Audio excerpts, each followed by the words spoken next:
નમસ્કાર વિદ્યાર્થી મિત્રો, તો આપણી આ સરસ મજાની વ્યાકરણની સિરીઝની અંદર તમારા બધાનું સ્વાગત છે. આગળના વિડીયો ન જોયા હોય તો જોઈ લેજો. આ વિડીયોને છેલ્લે સુધી જોવાનો છે, કારણ કે આપણે વ્યાકરણના વરઘોડાને હવે છેક આપણી મંજિલ સુધી ધીરે ધીરે લઈ જઈએ છીએ. આપણે બધાએ માંડવે પહોંચવાનું છે, આપણા વરઘોડાને આપણે માંડવે ચડાવવાનો છે. તો એના માટે થઈ અને આપણે શરૂ કરીએ છીએ ગુજરાતીનું નવું પેપર અને એનું વ્યાકરણનું સોલ્યુશન. તમને કોઈ આગળના પેપરની અંદર કોઈ પ્રશ્ન હોય તો કોમેન્ટ કરી જણાવજો. હું જે પ્રશ્ન પૂછવાનો છું વચ્ચે વચ્ચે, એના માટે તમારે આખો વિડીયો જોવો પડશે અને એમાં પણ તમારે કોમેન્ટમાં જવાબ આપવાના છે. અને જો ચેનલમાં પહેલી વખત જોડાયા છો તો સબસ્ક્રાઈબ કરવાનું ના ભૂલશો યાર. ઘણા બધા મિત્રો જોઈ જાય છે પણ સબસ્ક્રાઈબ કરતા નથી. પ્લીઝ સબસ્ક્રાઈબ કરો, જેથી કરીને નવું અપડેટ મળે. લાઈવ સેશન કરવાનું છું એ પણ તમને અપડેટ મળે, અને જે કોઈ પણ નવી માહિતી તમારા સુધી પહોંચાડીશ, 10માનું ગુજરાતી, હિન્દી કે સંસ્કૃત, આ બધી જ ડિટેલ તમને મળતી રહે. વિડીયો પસંદ આવે તો છેલ્લે સુધી જોવાનો, પસંદ આવે તો લાઈક કરો યાર, મિત્રો સુધી શેર કરો. શરૂઆત કરીએ છીએ વ્યાકરણના વરઘોડાનો પેપર નેક્સ્ટ, જેની અંદર સૌથી પહેલાં તો સાચી જોડણી શોધવાની છે. તો સાચી જોડણી આપણે સૌ જાણીએ છીએ, અઠવાડિયું, પણ યુની ઉપર મીંડું હોય છે અને જેના કારણે અઠવાડિયું રસ્વ શબ્દ જ છે, ન દીર્ઘ આવે કે એક બાજુ ન દીર્ઘ આવે. તો અઠવાડિયું માથે મીંડું, સિમ્પલ. ઊંધાઈ, તો ઊંધાઈ આપણે સૌને ખબર છે કે ઊંધાઈ શબ્દ નથી. શબ્દ શું છે? ઉધઈ. આપણા ઘરની અંદર ઉધઈ લાગી જાય છે. તો ઉધઈ શબ્દ જે દીર્ઘ દીર્ઘ છે, ઉધઈ, બરાબર. સાચી સંધિ જોડો, રત્ન વત્તા આકર. ચલો સંધિને સોલ્વ કરીએ સરસ રીતે દોસ્તો. તો શબ્દ છે રત્ન વત્તા આકર. નિયમ પ્રમાણે સમાન સ્વરવાળી સંધિ, સવર્ણ દીર્ઘ. ન ની અંદર કયો સ્વર છે? અસ્વર છે. ન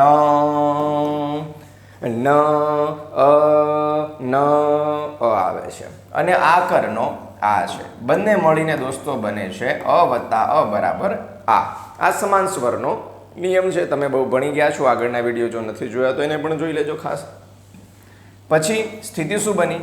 રત્ન અડધો, જેની અંદરથી આપણે આ અ કાઢી લીધો છે, વ્યંજન અડધો થયો. બંનેના સ્થાને થયેલો આ, જે સવર્ણ દીર્ઘ, અને વધ્યું છેલ્લે કર. હવે દોસ્તો જ્યારે વ્યંજન અધૂરું છે, એના પછી સ્વર છે, તો સિમ્પલ છે કે વ્યંજન અને સ્વર બંને એક થઈ જશે, રત્ના બનશે અને કર એમના સાથે જોડાઈ જશે, એટલે તમારો જવાબ બનશે રત્નાકર. આ રીતે સંધિને સોલ્વ કરવાની. સંધિ સોલ્વ કરવામાં ઉતાવળ કરવાની નહીં.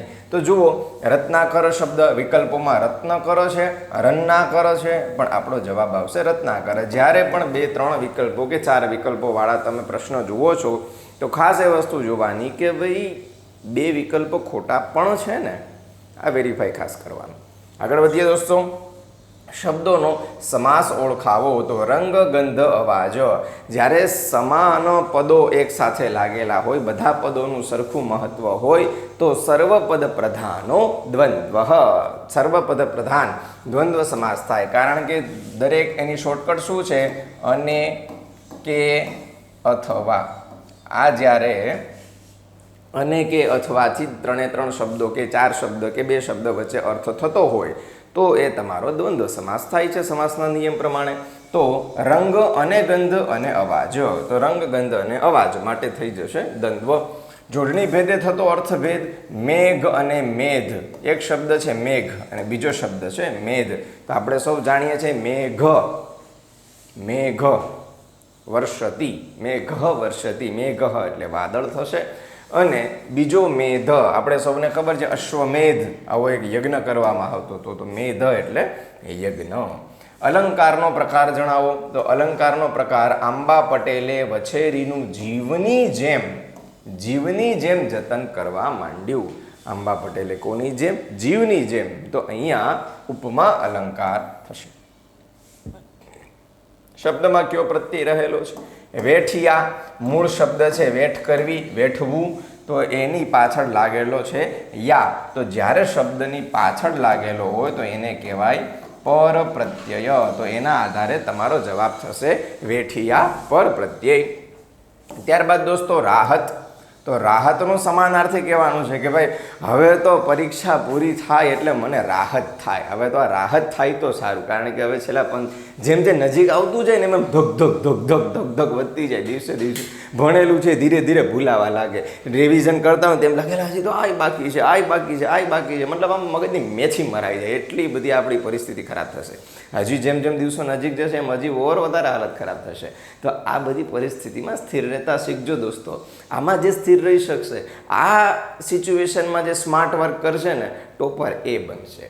માત્ર ગોખવાવાળા, માત્ર રટવાવાળા કે માત્ર એક્ઝામ ટાઈમ ઉપર આમ એકદમ પ્રેશર લેવાવાળા ટોપર બનવાના ચાન્સ ઓછા છે એમના. કારણ કે એક્ઝામનું પ્રેશર એ તમારા સાચા જવાબોને ભૂલવાડી શકે છે. તો એટલા માટે એક્ઝામનું પ્રેશર ન લેતા સ્માર્ટ વર્ક કરજો. જેટલું બને એટલો માઇન્ડને રિલેક્સ રાખવાનો પ્રયત્ન કરજો, જેથી કરીને તમે પરીક્ષામાં તમારું પરફોર્મન્સ એ 3 કલાકમાં સારી રીતે આપી શકો. એટલા માટે બી રિલેક્સ. તૈયારી એ રીતે કરો કે મનની અંદર કોઈ પ્રકારનો ભાર ન આવે. એવી રીતે ઓબ્ઝર્વ કરો, તમારા એઝ્યુમિંગ પાવરને અપ કરો. જેટલું સરસ રીતે એઝ્યુમ કરી શકશો એટલો તમે સારી રીતે જવાબ લખી શકો છો. માત્ર ગોખવાથી સારો જવાબ નહીં લખી શકાય, પણ જેટલું તમારી પાસે એઝ્યુમિંગ પાવર હશે, મૌલિકતા જેટલી સારી હશે, સ્માર્ટ વ્યક્તિ એ જ છે જે મૌલિક છે. બરાબર. તો નિરાંત, હવે તો નિરાંત થાય. બરાબર. રાહત થાય, સંધાય. સંધાય એ ગામડાની અંદર એવું કહેવામાં આવતા કે હંધાઈને આમંત્રણ છે, આખા ઘરમાં હંધાઈને આમંત્રણ છે, બધાએ પોગી જવાનું છે. પોગી જવાનું છે ત્યાં સુધી પ્યોર દેશી. બરાબર. પોગી જવાનું છે, પહોંચી જવાનું છે. પોગવું, પહોંચવું, એક બીજો મળી ગયો આપણને તળપદો શબ્દ. સંધાઈને આમંત્રણ છે, બધાઈને આમંત્રણ છે. તો સંધાય એટલે કે બધા, બધું. કર્તરી રચના અને કર્મણી રચના. દોસ્તો, હું વ્યાકરણનો પાઠ બોલાવડાવું છું, મતલબ કે જ્યારે બીજા પાસે ક્રિયા કરાવડાવે છે ત્યારે એ થઈ જશે પ્રેરક. પ્રેરક બીજા પાસે ક્રિયા કરાવડાવે છે. આ સિમ્પલ વાક્યમાં જ બધા નિયમ પ્રેરકના આવી ગયા. તો પ્રેરક વાક્ય છે આપણું નહીં બને. મનીષાએ સુરતી કુટુંબને બચાવ્યું. મનીષાનો બચાવવાની અંદર સીધો કંટ્રોલ હતો. મનીષા ધારે તો બચાવી શકતી હતી, ધારે તો નહોતી બચાવી શકતી. તો જ્યારે કર્તાનો પૂરેપૂરો કંટ્રોલ ક્રિયા ઉપર હોય ત્યારે હંમેશા એ વાક્ય છે એ આપણું કર્તરી થાય. તેનાથી નવરંગી પાઘડી તાણીને બંધાય. મતલબ કે એમાં સીધો કર્તાનો કંટ્રોલ નથી, આમાં કર્મનું પ્રાધાન્ય છે. તો જ્યાં કર્મનું પ્રાધાન્ય હોય અને કર્તાને થી થકી વડે દ્વારા જોડાયેલો હોય ત્યારે એ વાક્ય હંમેશા કર્મણી વાક્ય રચના થાય છે. તો આપણું થશે કર્તરી બીજું અને કર્મણીમાં ત્રીજું. સંજ્ઞાનો આપેલા વિકલ્પોમાંથી સાચો વિકલ્પ લખો. કદંબ. કદંબ કેરી ડાળે. કદંબ, તો કદંબની અંદર થશે દોસ્તો જાતિ. કદંબના વૃક્ષો ઘણા બધા હોઈ શકે છે. નીચેના વાક્યની ભાવે વાક્ય રચના બનાવો. દીદી અહીં નહીં આવે. તો ભાવે વાક્ય રચના ક્યારે બનશે? જ્યારે વાક્યમાં કર્મ હોતું નથી. ક્રિયાપદ કેવું હોય છે? અકર્મક. અકર્મક ક્રિયાપદ છે. દીદીથી કર્તાને શું કરવાનું? તો કે કર્તાને થી થકી વડે દ્વારા આવા બધા પ્રત્યય લગાડવાના. કર્તાને થી થકી વડે દ્વારા આવા પ્રત્યય લગાડવામાં આવે અને અકર્મક ક્રિયાપદ હોય ત્યારે વાક્ય છે એ આપણું ભાવે વાક્ય રચના બને છે. તો જેના આધારે દીદીથી અહીં આવે એની જગ્યાએ શું થઈ જશે? અહીં નહીં અવાય. તો આય, આ અથવા આય થી ક્રિયાપદને દર્શાવવામાં આવે છે. તો દીદીથી અહીં નહીં અવાય. રૂઢિપ્રયોગનો અર્થ જણાવો. જીવ ખાવો. જીદ કરવી, હઠ કરવી. એટલે આ ભાઈ હવે તું આ છોકરાને લઈ જાને, આને તો મારો જીવ ખાધો. આવા શબ્દો આપણે વાપરીએ છીએ. મતલબ કે આપણે હવે કંટાળી ગયા યાર. હવે તો આ પરીક્ષાએ મારો જીવ ખાધો છે. ચલો. હાથના કર્યા હૈયે વાગ્યા. કર્યું તેવું પામ્યા.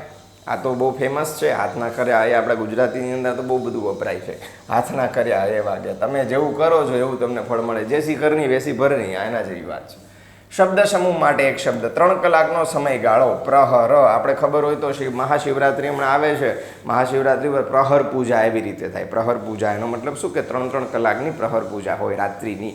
તો પ્રહર એટલે કે 3 કલાકનો જે સમયગાળો હોય ને એને પ્રહર કહેવાય. 9 થી 12, 12 થી 3, 3 થી 6, 6 થી 9 એ રીતનો આખો પ્રહર હોય. શબ્દનો વિરુદ્ધાર્થી શબ્દ લખો. તેજ, તો તેજ વગરનું, જેમાંથી તેજ નીકળી ગયું, નિસ્તેજ. તળપદા શબ્દ ધોળવું, શું થઈ જશે? ધોળવું. સૌરાષ્ટ્રની અંદર આ શબ્દ વધારે વપરાતો હોય છે, ધોળવું. હું ધોળીને પહોંચ્યો, દોડવું. બરાબર, ધોળવું શબ્દ શું છે દોસ્તો? ધોળવું. ઘટેના ક્રૂર દ્રષ્ટિ, અહીં ત્યાં. કેવી દ્રષ્ટિ?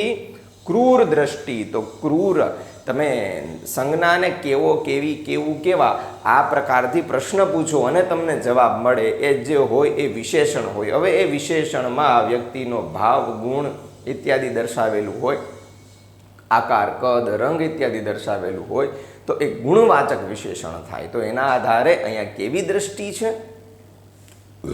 ક્રૂર દ્રષ્ટિ છે. તો એ શું થઈ જશે દોસ્તો? ગુણવાચક, જેમાં ભાવ છે. બરાબર, ગુણ છે, સારું, ખરાબ ઇત્યાદિ. ક્રિયા વિશેષણ શોધીને લખો. જ્યારે ક્રિયાને વિશેષણ અમદાવાદ ઉતરતી વખતે છત્રી ભૂલી ગયો, ક્યાં પૂછવાથી, ક્યાં એવો પ્રશ્ન ક્રિયાને કરવાથી તમને જવાબ મળે તો એ જે જવાબ આવે છે એ સ્થાનવાચક હોય છે. શું હોય છે દોસ્તો?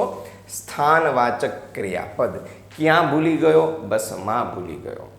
વિશેષણના કાઢી નાખવાથી વાક્યના અર્થમાં બહુ જાજો ફરક પડે નહીં, પણ હોય તો સુંદર લાગે, પણ ન હોય તો વાક્ય રહી. જેમ કે જુઓ, ઘટેના દ્રષ્ટિ અહીં ત્યાં, અને એક બને છે અમદાવાદ ઉતરતી વખતે છત્રી ભૂલી ગયો. હું વિદ્યાર્થી છું, હું સારો વિદ્યાર્થી છું, હું હોશિયાર વિદ્યાર્થી છું.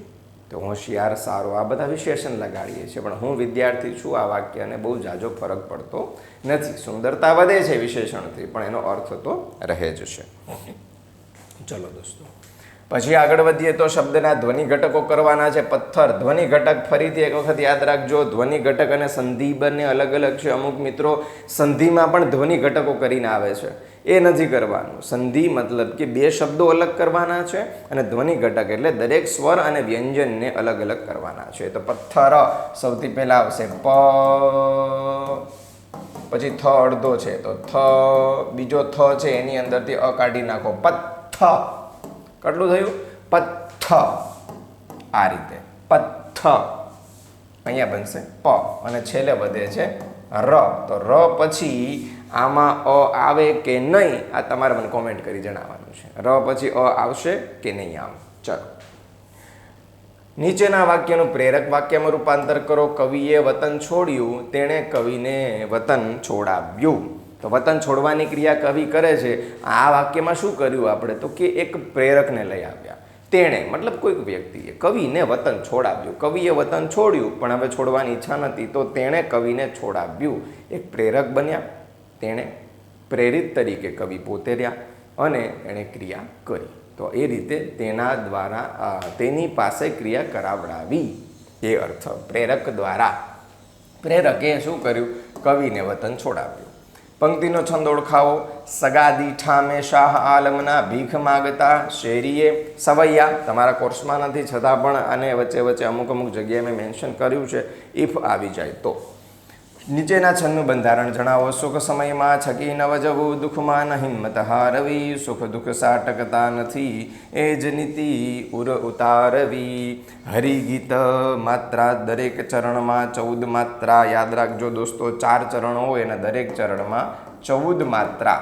દરેક ચરણમાં 14 માત્રા, 14 માત્રા, 14 માત્રા. હરિગીત છંદનું બંધારણ છે. હરિગીત છંદનું બંધારણ શું છે? તો કે દરેક ચરણમાં 14 માત્રા હોય છે, અને ટોટલ ચરણ કેટલા હોય છે? 4 ચરણ હોય છે. જ્યારે ચોપાઈ છંદની અંદર દરેક ચરણમાં કેટલી માત્રા હોય છે? 15 માત્રા હોય છે. દરેક ચરણની અંદર 15 માત્રા હોય છે. એને કહેવાય ચોપાઈ છંદ. અને એનાથી વિશેષ દોહરો છંદ, જેમાં એક ચરણમાં 13 માત્રા અને બીજા ચરણમાં 11 માત્રા હોય છે, એને કહેવાય દોહરો છંદ. માત્રા મેળ છંદ છે. આ બધા મહત્વના થોડાક આની ઉપર નજર રાખવી. ચલો દોસ્તો, તો આ રીતે હવે જો તમને વધારે પસંદ આવ્યો છે વિડીયો તો ખાસ લાઈક કરો, ચેનલને સબસ્ક્રાઈબ કરો, મિત્રો સુધી શેર કરો અને આવી સિરીઝ તમને કન્ટિન્યુ રહેશે માટે જોડાયેલા રહેજો. મળીએ છીએ નવા વિડીયોમાં. ત્યાં સુધી બધાને બાય બાય, આવજો, શુભમ ભૂયાત.